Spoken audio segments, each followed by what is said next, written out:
বাংলাদেশ ব্যাংকের উদ্যোগে জুলাই যোদ্ধাদের জন্য 25 কোটি টাকার তহবিল ঘোষণা করেছে বাংলাদেশ ব্যাংক।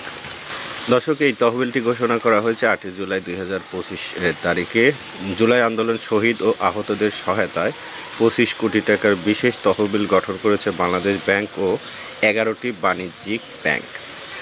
তহবিলটি শহীদ পরিবারের অনুদান এবং আহতদের চিকিৎসা সহায়তায় ব্যয় করা হবে।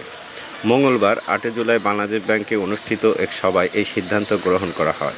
এই সভায় সভাপতিত্ব করেন Bangladesh bank governor doctor Ahsan H Mansur. Bangladesh ব্যাংকের নির্বাহী পরিচালক ও মুখপাত্র আরিফ হোসেন খান জানান, জুলাই যোদ্ধাদের সহায়তায় 25 কোটি টাকার তহবিল গঠন করা হয়েছে। এর মধ্যে বাংলাদেশ ব্যাংক নিজস্ব তহবিল থেকে 14 কোটি টাকা দিচ্ছে এবং ভালো পারফরমেন্স করা 11টি বাণিজ্যিক ব্যাংক 1 কোটি টাকা করে মোট 11 কোটি টাকা দেবে। প্রতিটি ব্যাংক নিজস্ব বোর্ড সভার অনুমোদন নিয়ে এই অর্থ হস্তান্তর করবে। এটি একটি সম্মিলিত সামাজিক উদ্যোগ। সরকার ইতিমধ্যে বাজেটে জুলাই যোদ্ধাদের জন্য পৃথক তহবিল ঘোষণা করেছে। বাংলাদেশ ব্যাংকের এই উদ্যোগটি সেই ঘোষণার একটি পরিপূরক হিসাবে কাজ করবে। শহীদ ও আহতদের পরিবারের পাশে দাঁড়ানো এই উদ্যোগ সামাজিক দায়বদ্ধতা এক উজ্জ্বল দৃষ্টান্ত।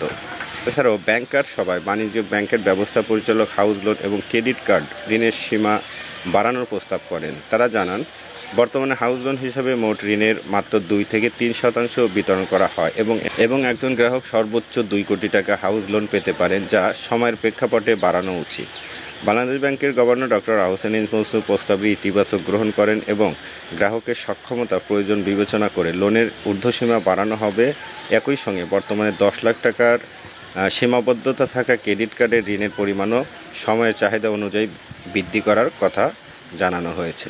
তো বর্তমানে ব্যাংকিং খাতের যে অবস্থা, এমতো অবস্থায় বাংলাদেশ ব্যাংক গভর্নরের এরকম উদ্যোগ কতটুকু আপনি ইতিবাচক দেখছেন, অবশ্যই আজকের ভিডিওতে কমেন্টস করবেন।